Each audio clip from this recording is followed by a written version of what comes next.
아, 잠깐. 제시카, 외동딸, 일리노이, 시카고. 과선배는 김치모, 그는 이사촌. 안녕하세요, 소시오팩토리입니다. 오늘은 미디어 속 사회학 첫 번째 주제로 영화 기생충에 대해 이야기해보려고 합니다. 사실 기생충이 개봉한 지가 조금 돼서 지금은 다소 열기가 식었지만 그럼에도 불구하고 기생충을 다루는 이유가 있지 않겠습니까? 다른 영화 리뷰 컨텐츠에서도 기생충은 너무 많이 다뤄져서 시들시들한 소재일 수도 있지만 소시오팩토리만이 이야기할 수 있는 부분이 많이 보였기 때문인데요. 또한 내용 자체가 스포를 담고 있기 때문에 지금 이야기할 수밖에 없었습니다. 영화를 제작하신 봉준호 감독님은 사약과를 졸업하셨는데요. 그래서인지 괴물, 설국열차 등 봉준호 감독님의 영화들에는 사약적 요소들이 쏙쏙 숨겨져 있습니다. 그러니까 여러분들도 사약을 많이 사랑해주... 지금부터 말씀드리고자 하는 내용도 기생충 속에 담긴 사회학적 요소들에 관한 이야기인데요. 특히 사건의 핵심이 되는 인물 김기우의 초점에 맞춰서 이야기를 진행해볼까 합니다. 영화 속에서 김기택의 아들로 나오는 김기우는 학벌에 대한 콤플렉스와 욕망을 동시에 가지고 있습니다. 명문대에 진학한 친구를 부러워하고 학력을 위주하면서 아버지께 꼭 연세대를 가겠다고 이야기하는 부분과 소심했던 전과 달리 명문대 입학증을 얻고 난 후 자신감에 차 성격이 대담해진 부분에서 확인할 수 있었죠. 그 전까지의 김기우는 항상 주눅 들어있고 자기 집 앞에서 노상방뇨하고 있는 취객조차 내쫓지 못하는 사람이었습니다. 그렇지만 학력 위조를 통해 자신감을 얻은 이후에는 오히려 과격하게 취객을 내쫓고 학부모나 피자집 사장 등 사람들 앞에서 당당하게 굴기 시작했죠. 김기우의 이중적이고 기만적인 성격을 드러내는 장면들임에도 불구하고 우리가 이 친구를 무작정 미워할 수 없는 이유는 이러한 행동들이 꼭 개인의 인성이 안 좋아서라기보다는 사회적으로 만들어진 자아 간의 충돌이 있었기 때문입니다. 조금만 더 자세하게 설명하자면 김기우의 이러한 모습은 사회학자 미드의 자아이론, 상징적 상호작용 이론으로 설명할 수 있습니다.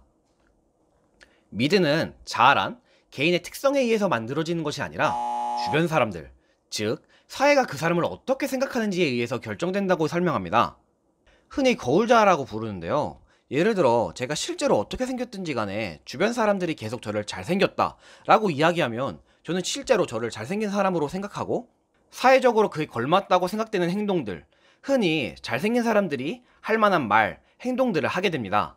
정리하자면 내가 생각하는 나의 모습, 즉 자아는 아이러니하게도 타인이 생각하는 내 모습에 따라 결정된다는 것이죠.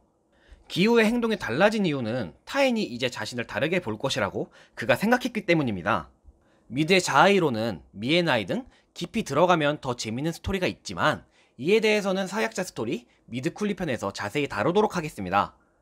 계속 대학 입시에 실패한 기우는 사회로부터 좋은 평가를 받지 못하고 있었기 때문에 의기소침한 자아가 형성되었지만 학벌을 위조하고 부잣집에서 과외를 시작한 후에는 그의 주변 평가가 달라졌다고 인식하여서 자신감이 넘치고 활력 있는 사람으로 변신하기 시작합니다. 하지만 진짜 문제는 바로 여기서부터 시작되는데요. 기우는 점차 자해에 혼란을 겪기 시작합니다. 기우는 자신이 마치 그 집의 실제 주인인 것처럼 착각하면서 갈등하는데요. 과외를 하는 학생에게 자신이 이러한 멋진 집, 가족과 어울리냐고 거듭해서 묻는 장면에서 이를 확인할 수 있습니다. 그러다가 중요한 사건이 발생합니다. 부잣집 가족이 캠핑을 간 사이 기우는 가족들과 그 집을 차지하고 술판을 벌입니다. 그리고 자신이 가르치는 학생과 결혼하여 그 집을 차지하겠다는 야심을 드러내죠. 하지만 비가 오고 캠핑이 취소되어 부잣집 가족이 집에 되돌아오면서 기우는 잔혹한 현실과 다시 마주하게 됩니다. 그 집에 기생하던 부부를 만나 생사를 걸고 싸우고 바퀴벌레처럼 기어다니며 숨어있다가 비오는 날 맨발로 집까지 뛰어오는 수모를 겪죠.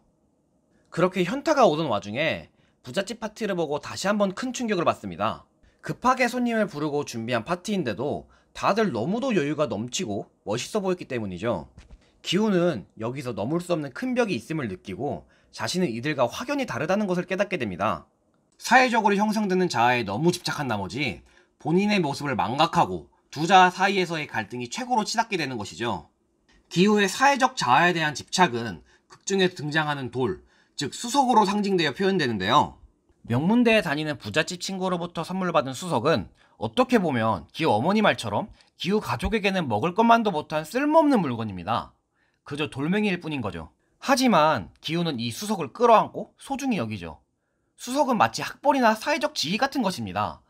아무것도 아닐 수 있지만 사회적으로 의미를 부여했기 때문에 가치 있는 성취의 대상이 될 수 있죠. 하지만 이 수석을 물가에 넣어보면 다른 돌멩이들과 딱히 구별될 것도 없는 그저 돌 중 하나일 뿐입니다.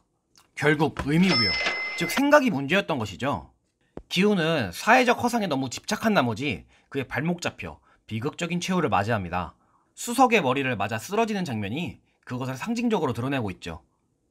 많은 사람들로부터 천재로 인정받는 봉준호 감독님은 이런 식으로 상징적인 의미들을 장면마다 숨겨놓음으로써 관객에게 일관된 메시지를 전달합니다. 사회적 허상을 향한 욕망과 집착, 그리고 그로 인해 발생하는 갈등과 충격 등을 보여주고자 한 것이죠. 어떻게 보면 봉준호 감독님은 사회가 요구하는 것이 아닌 자신이 진심으로 원하는 것을 찾으라는 메시지를 주고 싶었던 것이 아닐까요? 이번 미디어 속 사회학에서 준비한 내용은 여기까지입니다. 끝까지 시청해주신 분들께 진심으로 감사드리며 여러분들의 의견 댓글로 많이 달아주시기 부탁드립니다. 감사합니다.